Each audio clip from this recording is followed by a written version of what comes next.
What's up, guys? Welcome to Daily Dose of Reddit. This is your host, Zach, and today's subreddit is r/IDontWorkHereLady. Alright, this story's called Crazy Lady Blames Me Because She Can't Read a Sign. Hey Reddit, first time poster. I was watching YouTube earlier today and saw Red Wheels videos. I've now watched about 15 of them and it made me remember a story that happened last year to me. Sorry for any formatting on mobile and sorry that the story is extremely long. So a little backstory. At the time, I was 20. I've been working at a business park for a car wash who cleans pretty much everyone in the offices near us cars. We wear red or blue polo shirts with the car valeting name logo on them and our own name next to it. Important. With black cargo pants, and recently, some offices were becoming vacant due to either moving elsewhere or financial collapse. It happened a lot, surprisingly. So last year, I was working on a car valeting lot in an office business park.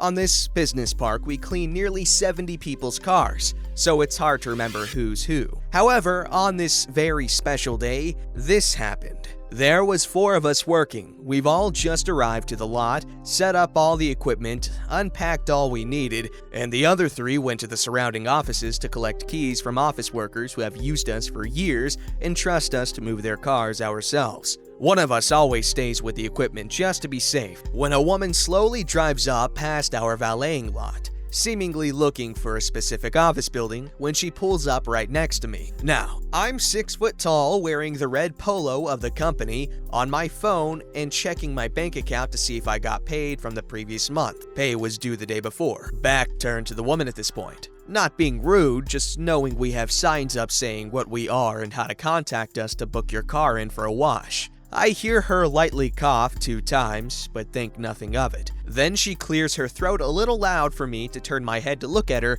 for a quick second. When she grabs me by my shoulder, turning me around, looking me up and down, then smacks the phone out of my hand and yells, "Well, I should have known. Ignoring me for your phone. That phone shouldn't even be in your hands or at this place of work. It should be in your locker." I look at her, confused, like, what the actual hell, lady? I shrugged my shoulder to get her off of me, stepping back, trying to comprehend what just happened. She cuts me off. "Here, take my car, you inconsiderate brat, and park it up at Office 3 Bay 6, my personal parking space. Nowhere else, Office 3 Bay 6. She walks off towards her car. I pick up my phone and check it over for any damage. It's fine. When she storms back over to me, we'll call this woman Crazy Lady. Then there's me, site manager, and boss. The Crazy Lady walks up to me again, shaking her head, looking like she's frothing from her mouth in anger and pure rage, snatching my phone away from me and throwing it away from us. "What the heck, lady? That's brand freaking new!" "I told you you shouldn't have it here." "It's my own personal phone, and you have..." She cuts me off. "I don't give a damn if it's your phone or not. I'm in charge here, and I'm telling you. Now take my car and park it up in Office 3, Bay 6. Crazy Lady then proceeds to throw her keys at me and points to her car before yelling, "Now move it!" Out of instinct, I caught the keys, then said, "I don't know what you think we do, but..." I turn around with my arms out. "We don't have to move people's cars around for them unless..." She screams at me, a literal primal scream. "Go move my car now, you bastard! I'm going to the manager and getting you written up for this laziness and refusal to work!" Listen, miss. Stop talking back to me and move the car!" At this point, the site manager arrives on the scene to check around all the offices, make sure everyone's okay, and see if there's anything that might need some work done so he can organize any repairs. He's a nice guy. I tried to explain again to the lady that we don't just move cars around for anybody and that they have to be booked in for a wash. Tried being the key word. When site manager approaches. "Hey, Sam." Not my real name. "Who else is on with you today, and do you have your passes this time?" "Hey, site manager, yeah, they're in the office." I point to our little shack where we take breaks and keep keys organized. And it's just me, boss, Brian, and John today. "Who the hell cares about that? Move my freaking car already!" Site manager looks visibly confused. Excuse me, who are you? Crazy lady then puts her hand over site manager's mouth and yells, "I'm first, wait your turn!" Then moves her hand and slaps site manager. "Now, move the car!" Site manager dropped to his knee, holding his face, when my boss comes running over. "What the hell just happened?" He immediately tries helping up site manager. "Finally, someone in charge and in control. These two men just insulted me and berated me for about 5 minutes. I just wanted my car moving into my..." She looks at me with a deathly glare. "Office 3, Bay 6 private parking spot, so I can go to a meeting. And these two just made me late, the foul-mouthed punks. They should be fired and kicked off this site." "Lady, why did you slap him? I saw it happen. And why would he move your car?" My phone pings from the floor. Boss turns around and looks. "And whose phone is that?" "It's my..."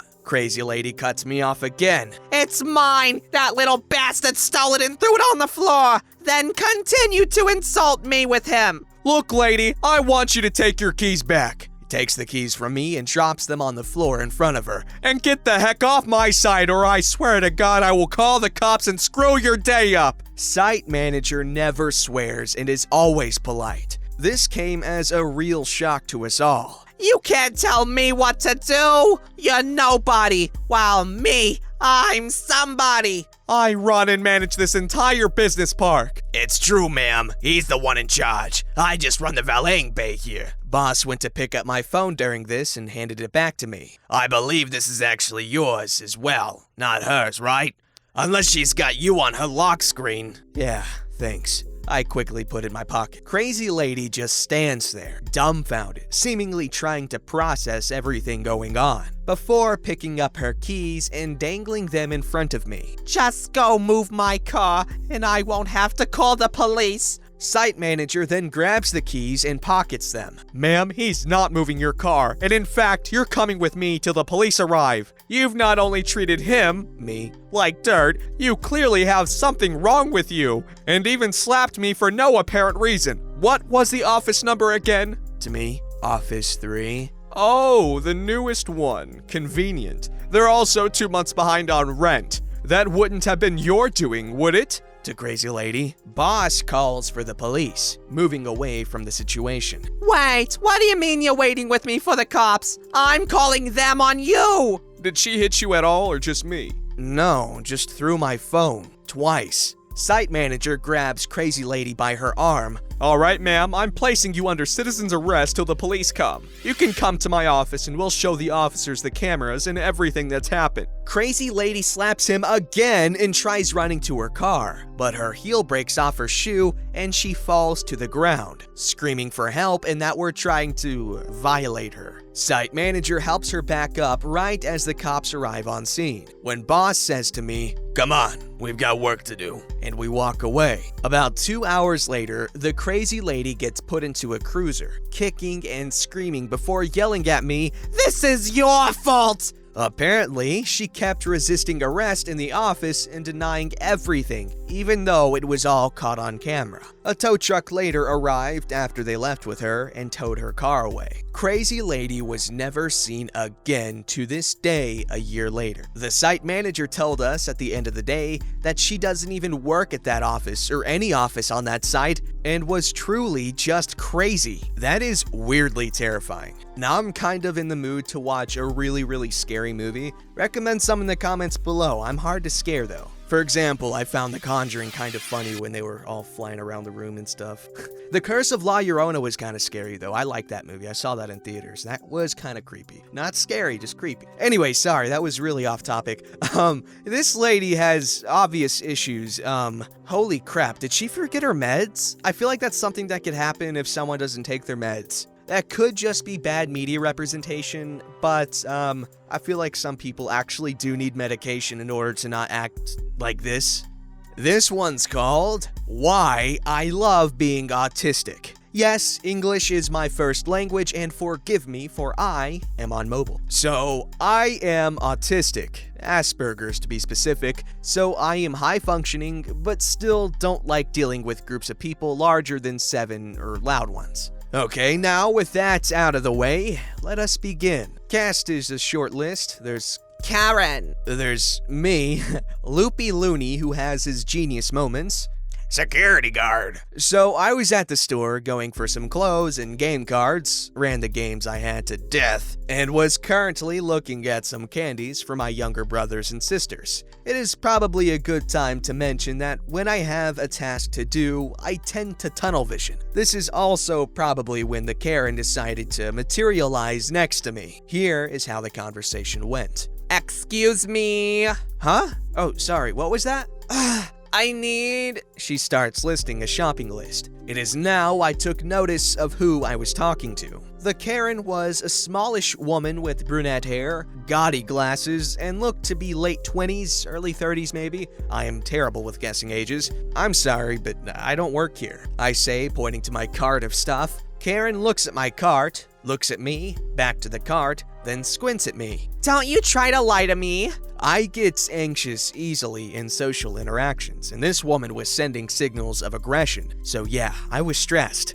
I'm sorry, but I really don't work here. I said I need, repeats list of stuff, now. This goes on for a while, and Karen gets more and more aggressive. All the while, I'm getting more and more stressed and trying to keep myself under control. For those who don't know, people who are on the autistic spectrum can have what's called a meltdown. Yes, it can be just stomping their feet or crying, but it can also range from fidgeting with something to full-out brawling out of nowhere just because they were stressed out. I was starting to twitch and fidget, which was my body saying I was reaching my breaking point. Now, after a few attempts to explain that I don't work here and being cut off, our dear Karen decides to fling this comment out. I bet your mother would be so disgusted with the way you treated me. That's if she's still alive. She was probably too stupid to be breathing and died before you could be taught to respect your elders. I was 24, still am as of this post. Y'all, that set me off. I'm willing to take whatever trash talk you want at me, but I will never let anyone just downgrade and berate my family. The next thing that came out of me was a string of insults that I think she only caught half of, but I was somehow able to keep a dull roar. I can't remember all of them, I was in a rage, but it was along the lines of, your mama probably faked her death just so you would step off and stop leeching off of her. And, did your daddy finally leave you? Is that why you're trying to talk to me? Here's a tip, sweetheart. Try talking with a kinder tone, cause spit and venom ain't gonna make people like you. And, I hope your kindergarten teacher's still alive, cause she should teach you some manners. Cause your mom's probably ran off cause Modella's better than your attitude. The one that stuck with me was, I would pay cold cash just to see which unlucky lover decided to take Satan to drag you below hell or the Grim Reaper to keep you in purgatory, cause at this point, the only reason you're still alive is that I doubt that God, the devil, or even the judges of purgatory would want you near them. Yes, I roll back to a country accent when I lose my temper. I stopped using it because I had too many people ask me to repeat myself. Karen's face was goldfished for about 5 seconds. Then she resembled something between a goblin and an angry tomato, and proceeded to smack me. Didn't hurt, but was loud. Okay, ow? And feel better? Yes, I said ow because ow is something you're supposed to say after being hit. Karen then reels her head back and spits on me. Yuck, germs. She then gets ready to hit me another time, to which I held up a finger which somehow stopped Karen and said, Ma'am, if you hit me 3 times, I can use self-defense to retaliate. When I was younger, we were taught that if you were cornered or were hit 3 or more times before hitting back, it would be considered self-defense. Karen called bull snozzle and swung at me. Out of nowhere, a large arm reaches over my shoulder and grabbed Karen's arm mid-swing. In shock, I look back to see security guard. I didn't notice the guy until then and with surprise said, Hi there. What's the problem here? This employee refused to help me, and when I asked him where something was, he cursed and was rude towards me. Security guard looked at me. Is this true? Well, I was rude, but I don't work here and she insulted my family first. Liar! He disrespected me and should be fired. We can go get the manager if you want. He can sort this out. No, I want you to do your job and take him out of here. Cue Karen and security guard going back and forth, with Karen insulting security guard for failing to do his duties and for me for being a lazy worker. I was losing all fricks I could give for this. After a few minutes, Karen finally says the famous Karen war cry, I want to speak to your... And before she could finish, I dialed my autism to the max, unscrewed the dial, left it spinning, and said, Wah? Karen pauses, then squinted at me. What? Wah? What? Security guard starts to walk around the confused Karen. Wah? What? Karen, realizing security guard has cuffed her. What? Security guard escorts her out. I wasn't paying attention to what he was saying. I loudly say, Wah? Don't know what happened afterwards. Honestly, don't care. But I got home safe. Lesson learned? When in doubt, ask why. Okay, this post was very freaking anime. Karen getting cuffed. Nani? Anyways, still a good story. I appreciate your shift to a southern country, whatever the hell you want to call it, accent. And that Karen was straight up a bully that does not belong in public, because that level of incompetence is like dangerous. And you guys won't know this, but I screwed up saying incompetence like 4 times, and I found that ironic. Alright, this story's called, No, You Can't Call Me In. I don't work for you anymore. I used to work for a small family-owned restaurant. They were honestly awful. Their adult kids all worked for them too, and they were spoiled and very bossy, and of course, favored over all the non-related staff. I should have listened to the huge red flag at the interview where they said that they go through a lot of staff, other than the kids, because everyone they hire is stupid and doesn't last long. Oh boy. They treated me terribly, yelling at me for small things, making me do horrible, gross jobs that no one else wants to do, and putting me down constantly. I even had several customers ask for the owner to tell them specifically how good my service was. They would brush it off and tell me the customer was wrong. One time I called in sick because I was vomiting. I was told, No, you're coming in. Sometimes we feel sick too, but we still make the effort. I was like, no, I will vomit. Pretty sure I can't be working in a food place tonight. They hung up on me. After 2 months, I'd had enough and I quit. This was almost 2 years ago. A little while ago, I was out just browsing some shops when I got a phone call from an unknown number. I had deleted the owner's contact info, so I had no idea it was her. Hello? Hello? My name. Can you work tonight? Sorry? Who is this? This is... Her name. I need you to work tonight. We're very busy. 6:30, okay? I don't work for you anymore. Yes, you do. You need to come in at 6:30. No, sorry. I resigned ages ago, and I'm not available anyway. Bye. I hung up. She tried calling me back 3 times, then sent me a text that said, Yes, you are. 6:30. I blocked her number and went about my day. What? Has this, happened to anyone else? I'm sure it maybe has, but, that's ridiculous. Don't forget to like, subscribe, and hit that bell to never miss an episode.